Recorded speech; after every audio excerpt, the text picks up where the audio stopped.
આ વખતે ગરમી વધારે પડી છે, પણ 149 વર્ષનો રેકોર્ડ તૂટશે તેવો નિષ્ણાતોનો મત છે. ત્યારે આવી ગરમી 1912માં ડીસામાં જાણે ડીસા ભઠ્ઠીમાં ફેરવાઈ ગયું હોય તેવી ગરમી પડવામાં હતી. ગુજરાતમાં હાલ તો કાળઝાળ ગરમી પડી રહી છે, પરંતુ આ કાળઝાળ ગરમી તમને સામાન્ય લાગશે. આ એટલા માટે કહી રહ્યો છું, 147 વર્ષની અંદર ન પડી હોય તેવી ગરમી અત્યારે પડવાની છે. 147 વર્ષ બાદ ગુજરાતમાં ગરમીનો રેકોર્ડ તૂટવાનો છે. અમે નથી કહી રહ્યા, ગુજરાતના બાબા વેંગા કહેવાતા આંબાલાલ પટેલે આગાહી કરી છે. હવામાન નિષ્ણાંત આંબાલાલ પટેલના મત મુજબ ગુજરાતમાં ગરમી વર્ષો જૂનો રેકોર્ડ તોડશે. 6 મે બાદ આકાશમાંથી અગનગોળા વરસશે. ગુજરાતમાં ગરમીનો પ્રચંડ વિસ્ફોટ થવાનો છે. આગામી દિવસોમાં ગુજરાત ભઠ્ઠીની જેમ શેકાશે. આંબાલાલ પટેલના લેટેસ્ટ અપડેટ અનુસાર આ વર્ષે ગરમી 147 વર્ષના તમામ રેકોર્ડ તોડી શકે છે. વર્ષ 1912માં આવી ભયાનક ગરમી પડી હતી. આ વર્ષમાં ગરમીનો પારો 47થી 50 ડિગ્રી સુધી પહોંચવાનો છે. ત્યારે ફરી એક વખત એ જ દિવસો આવવાના છે. અંબાલાલની આગાહી મુજબ અમદાવાદ અને વડોદરા સહિત મધ્ય ઝોનમાં અકલ્પનીય ગરમી પડવાની છે. ત્યારે આંબાલાલે આવી આગાહી કેમ કરી, પહેલાં સાંભળીએ તેમની પાસે. હમણાં કાળઝાળ ગરમી પડવામાં હતી. અત્યારે પવનની ગતિ છે. લગભગ રાજ્યના કેટલાક ભાગોમાં મધ્ય ગુજરાત, ઉત્તર ગુજરાતના ભાગોમાં મહત્તમ તાપમાન 41-42 ડિગ્રી સેલ્સિયસથી ઘટીને ત્યાં 40 ડિગ્રી સેલ્સિયસ જેવું થવાની શક્યતા રહેશે. પરંતુ તારીખ 2 થી 5 મેમાં ઉત્તર ભારતમાં એક મધ્યમ કક્ષાનો પશ્ચિમી વિક્ષોભ આવતા દેશના ઉત્તરીય પર્વતીય ભાગો અને ઉત્તર ભારતના ભાગોમાં હવામાનમાં પલટો આવે. 50 થી 60 કિલોમીટરના સખ્ત પવનો ફૂંકાવાની શક્યતા રહે અને આંધી વંટો સાથે કેટલાક ભાગમાં કરા પડવાની પણ શક્યતા રહે. ગુજરાતના હવામાનમાં પણ પલટો આવવાની શક્યતા રહે. ખાસ કરીને તારીખ 5 થી 8માં પૂર્વ ગુજરાતના ભાગો, પંચમહાલના ભાગો અને પશ્ચિમ સૌરાષ્ટ્રના કેટલાક ભાગો અને દક્ષિણ ગુજરાતના કેટલાક ભાગોમાં હળવો વરસાદ, પ્રી મોન્સૂન એક્ટિવિટીનો થવાની શક્યતા રહે. કેટલાક ભાગમાં છાંટાછૂટી પણ થવાની શક્યતા રહે. આકાશ મુખ્યત્વે સ્વચ્છ રહેવાના કારણે આ ગરમી વધી રહી છે. પશ્ચિમી વિક્ષોભ લગભગ છેક ડિસેમ્બરથી પણ નબળા આવી રહ્યા છે. એટલે એક તો પેસિફિક મહાસાગર ગરમ થઈ રહ્યો છે, હિન્દ મહાસાગર ગરમ થવાની શક્યતા છે, અરબ સાગર પણ ગરમ છે. છતાં તેના પોષક ટેમ્પરેચર હોવા છતાં પણ સામુદ્રિક પેરામીટરો સક્રિય ન હોવાના કારણે અત્યારે હાલ વાવાઝોડા થઈ રહ્યા નથી. પરંતુ 15 મે બાદ અરબ સાગરે સક્રિય થશે, બંગાળ ઉપસાગર પણ સક્રિય થવાની શક્યતા રહેશે અને લગભગ 15 મેથી કે 17 મે વધારે સક્રિય થતાં ભારે ચક્રવાતો થવાની શક્યતા રહે છે.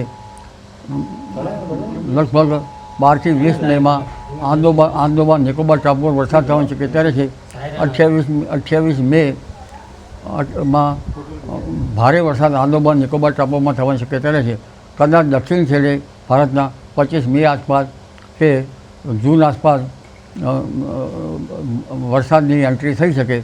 પરંતુ આ એન્ટ્રીમાં લગભગ વરસાદની પુષ્ટિ તો હવામાન ખાતું કરી શકે. અને ઘણી વખત દક્ષિણ છેડે ચોમાસું આવી ગયા બાદ પણ ત્યાંથી મંદ પડી જતું હોય છે. ઘણી વખત ચોમાસું વહેલું આવે, ધારો કે 15 મે આસપાસ આવે તો પણ દેશના ભાગોમાં દુષ્કાળ ઉત્તેજક હવામાન રહી શકે. જો લગભગ ઘણું મોડું દક્ષિણ છેડે આવે તો પણ દુષ્કાળ ઉત્તેજક રહી શકે. 1972માં ચોમાસું લગભગ મોડું આવવામાં હતું દક્ષિણ છેડે. 1972નું વર્ષ પણ દુષ્કાળ ઉત્તેજક રહ્યું હતું. ગરમી અંગે જોવા જઈએ તો લગભગ આ વખતે ગરમી વધારે પડી છે, પણ 149 વર્ષનો રેકોર્ડ તૂટશે તેવો નિષ્ણાતોનો મત છે. ત્યારે આવી ગરમી 1912માં ડીસામાં જાણે ડીસા ભઠ્ઠીમાં ફેરવાઈ ગયું હોય તેવી ગરમી પડવામાં હતી અને ડીસામાં 50 ડિગ્રી સેલ્સિયસ જેવું મહત્તમ ઉષ્ણતામાન રહેવામાં હતું. અમદાવાદમાં પણ 47 ડિગ્રી સેલ્સિયસથી વધુ ગરમી અગાઉના તારીખમાં નોંધાયેલ છે. ભુજમાં પણ 47 ડિગ્રી સેલ્સિયસ ઉપરની ગરમી અગાઉની તારીખોમાં નોંધાઈ છે. ઓખામાં પણ 36.5 ડિગ્રી સેલ્સિયસ સાથે ઓખા પણ ગરમ રહ્યું હતું. પણ આ વખતે આવી 50 ડિગ્રી જેવી ગરમી પડવાની શક્યતા ઓછી છે. એટલે પવનની ગતિ સાથે એ વધારે રહેવાની શક્યતા મુશ્કેલ છે. અને પવનની ગતિ એટલી રહેવાની શક્યતા રહે છે કે જાણે કાચા મકાનના છાપરા ઉડી જાય તેવી પવનની ગતિ રહેવાની શક્યતા રહે છે. તો આંબાલાલ હતા તેમણે કહ્યું 6 મે પછી ગરમીના પારામાં આક્રમક વધારો થશે.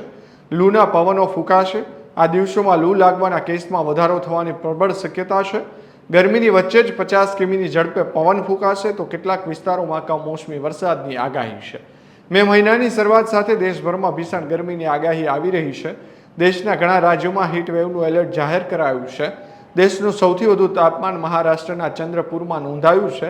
44.6 ડિગ્રી સાથે ચંદ્રપુર દેશનું સૌથી ગરમ શહેર બન્યું છે. ત્રીજા અને ચોથા અઠવાડિયામાં અમદાવાદમાં ભીષણ ગરમી પડે તેવી શક્યતા છે. હજી પણ હવામાન વિભાગ દ્વારા કાળઝાળ ગરમી અને હીટવેવની આગાહી કરાઈ છે. તાપમાન 44 થી 46 ડિગ્રી સુધી પહોંચવાની શક્યતા છે. પરંતુ જેમ કહ્યું એમ કે અત્યાર સુધી ન પડી હોય તેવી ગરમી આંબાલાલ પટેલે આગાહી કરી છે. ત્યારે મે મહિનો અત્યારે શરૂ થઈ ગયો છે અને 6 મેથી કેવી ગરમી પડે છે તે પણ જોવું રહેશે.